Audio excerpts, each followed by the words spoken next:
So here I am going to explain you the basics of matrices chapter of class plus 2.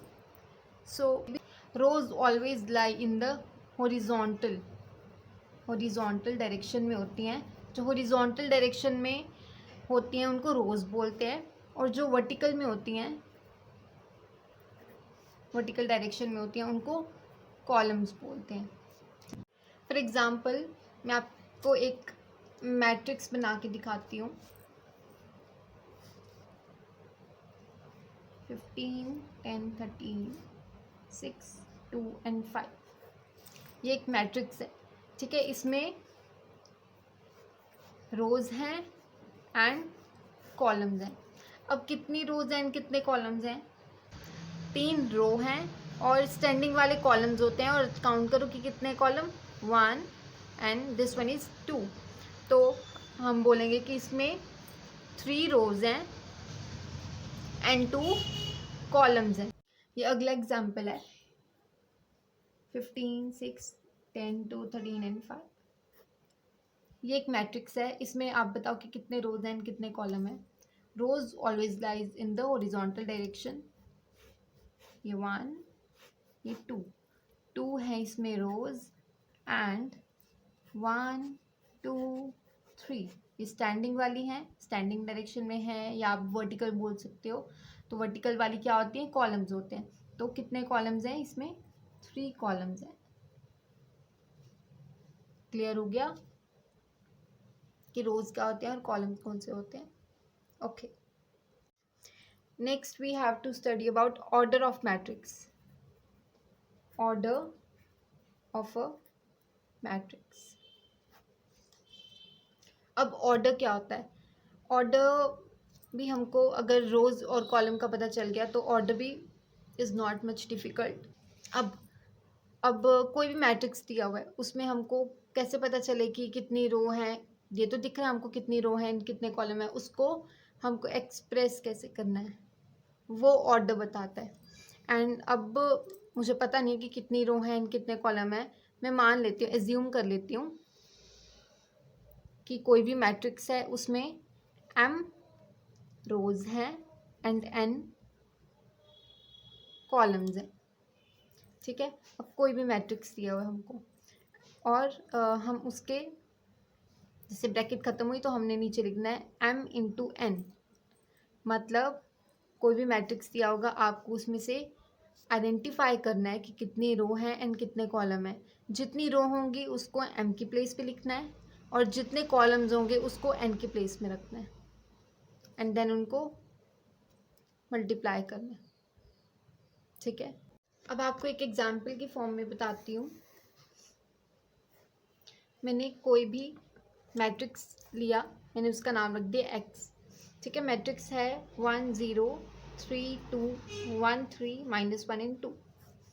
अब आप इसमें बताओगे कि कितनी रो हैं एंड कितनी कॉलम है. उसको मैंने बताया कि m इंटू n की फॉर्म में हमको लिखना है वहाँ पर. एंड m क्या है? m रोज को इंडिकेट करता है एंड n किसको इंडिकेट करता है? कॉलम को. अब देखते हैं रोज कितनी है. ये 1 रो, बिकॉज ये हॉरिजॉन्टल डायरेक्शन में है, और ये भी मतलब 1 रो एंड 2 रो. ठीक है. 2 रोज हैं एंड कॉलम कितने हैं? 1 2 3 एंड 4 हैं कॉलम. सो हम उसको किस फॉर्म में लिखना है? m इंटू एन की फॉर्म में. m क्या है? रो है, और n क्या है? कॉलम है. तो रोज कितनी है? 2 हैं इंटू n मतलब कॉलम. कॉलम कितने हैं? 4 हैं. तो दैट इज द मैट्रिक्स. ठीक है. अब हम बोलेंगे कि किस फॉर्म का मैट्रिक्स है? 2 इंटू 4 की फॉर्म का मैट्रिक्स है. 2 इंटू 4 इसका ऑर्डर है, और इसी ऑर्डर का ये मैट्रिक्स है. Okay. Here is one another example. इसको मैंने वाई से डी नोट किया मैट्रिक्स को. मैट्रिक्स है 1 0 3 1 -1 2 3 एंड 2. इसमें कितनी रो हैं कितने कॉलम हैं? 1 2 3 एंड 4 हैं रो, इंटू कॉलम कितने हैं? 1 एंड 2. तो 4 इंटू 2 का मैट्रिक्स है. इसका ऑर्डर क्या है? 4 into 2. Okay. This one is example number 1. इसमें हमें ये इन्फॉर्मेशन दी हुई है। एंड क्वेश्चन क्या है, represent the above information in the form of matrix 3 into 2। What does the entry in the third row and the second column represent. सबसे पहले हमको 3 into 2 का मैट्रिक्स बनाना है। 3 into 2 का मैट्रिक्स का मतलब क्या है कि 3 रोज बनानी है एंड 2 कॉलम्स होने चाहिए। तो हम किस फॉर्म में बनाएं इसको,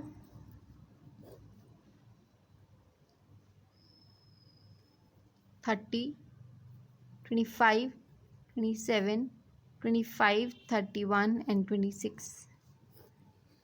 3 into 2, 3 into 2 का मतलब 3 रोज, ठीक है, एंड 2 कॉलम्स।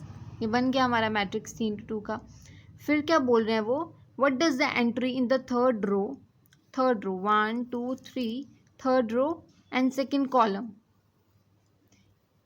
ये एलिमेंट क्या रिप्रेजेंट कर रहा है, बुक की इंफॉर्मेशन में ये क्या रिप्रेजेंट कर रहा है कि ये वुमेन वर्कर है जो वर्क करी है in the factory number 3, this element 26। Second example है, if a matrix has 8 elements what are the possible orders it can have. अब हमको रो और कॉलम नहीं बताई हुई, हमको ऑर्डर नहीं बताया हुआ, बस सबको ये बताया हुआ है कि एलिमेंट कितने हैं उस मैट्रिक्स में, 8 एलिमेंट हैं। तो कितने ऑर्डर पॉसिबल्स हैं उसमें, कितने बन सकते हैं और कौन कौन से बन सकते हैं ये भी हमको बताना है। ओके, सो सॉल्यूशन देखो, we know that if a matrix is of order m into n। अब हमको रो कॉलम नहीं पता, बट हमको पता है कि किस फॉर्म में उसको शो करना है, m into n की फॉर्म में शो करना है, ठीक है। तो उसको मल्टीप्लाई करेंगे जब m into n को, मतलब जितनी हमारी रो है और कॉलम है उतने का एलिमेंट बन जाएगा, उतने एलिमेंट्स बन जाएंगे, ठीक है। तो कौन कौन से, किन किन ऑर्डर में होने चाहिए रो और column. Thus, to find all possible orders of a matrix with 8 elements, we will find all ordered pair of natural numbers whose product is 8। हमको वो नंबर्स लेने हैं जिनका प्रोडक्ट 8 बने। अब कौन कौन से ऑर्डर्ड पॉसिबल हैं, ऑर्डर्ड पेयर कौन से पॉसिबल है, 1 into 8। हो सकता है कि 1 रो हो और 8 कॉलम हो, है ना। और ये भी हो सकता है कि 8 रो हो और 1 कॉलम हो। 4 into 2 का मैट्रिक्स भी हो सकता है, मतलब 4 रोज एंड 2 कॉलम, या तो 2 रो और 4 कॉलम। तो यही 4 पॉसिबल ऑर्डर हैं, ठीक है। थर्ड एग्जाम्पल है, construct a 3 into 2 matrix whose element are given by this one. तो अब इस क्वेश्चन में हमको एलिमेंट नहीं बताया हुआ, सिर्फ मैट्रिक्स बताया हुआ कि इस ऑर्डर में होना चाहिए।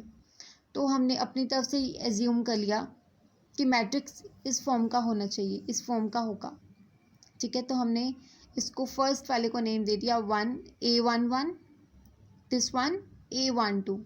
क्यों, क्योंकि 1 1 का मतलब क्या है कि ये एलिमेंट फर्स्ट रो के फर्स्ट कॉलम का है एलिमेंट।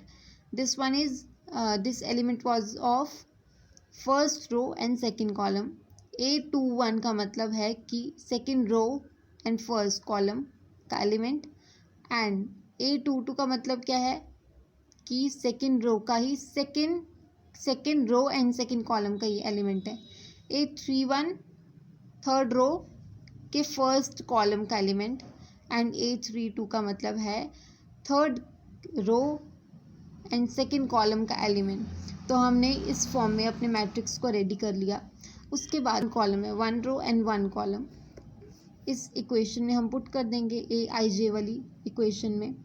इसमें क्या पुट करेंगे, I का मतलब यहाँ पे रो एंड J का मतलब कॉलम। ऐसे इसका क्या मतलब है, रो एंड कॉलम, मतलब इसमें 1 रो है और 1 कॉलम है। इस इक्वेशन में जहाँ पे भी IJ है वहाँ पे हम यही वैल्यू पुट कर देंगे, I की 1 एंड J की भी 1। तो जब हम इसमें पुट करेंगे A11 में, हाफ ऐसे ही लगा, मॉड I की वैल्यू क्या है 1 -3 into J की वैल्यू है 1। इसको सॉल्व करके हमारा आंसर आ गया 1। ऐसे ही A12 भी, इसमें I की वैल्यू 1 एंड J की वैल्यू 2, फिर इसमें वैल्यूज रख के ये आंसर आ गया हमारा। ऐसे ही A21 में क्या होगा, आई की वैल्यू 2 एंड जे की वैल्यू 1। इसमें A22 में आई की वैल्यू 2, जे की वैल्यू भी 2। A31 में आई की वैल्यू 3, जे की वैल्यू 1। A32 रो की वैल्यू मतलब आई की वैल्यू 3 एंड जे की वैल्यू 2। ये सब वैल्यूज़ पुट करके हमने सॉल्व कर दिया and this is our required matrix. ये जो हमने वैल्यू निकाली A11 की वैल्यू, A12 की वैल्यू, हमने उसी जगह पे ही हमारी आंसर्स को प्लेस कर दिया। तो यही हमारा मैट्रिक्स बन गया। 3 इंटू 2 का मतलब 3 रो हैं एंड 2 कॉलम्स हैं। यही हमको चाहिए था। हमारे एलिमेंट्स भी हमने निकाल लिए with the help of this equation. Okay.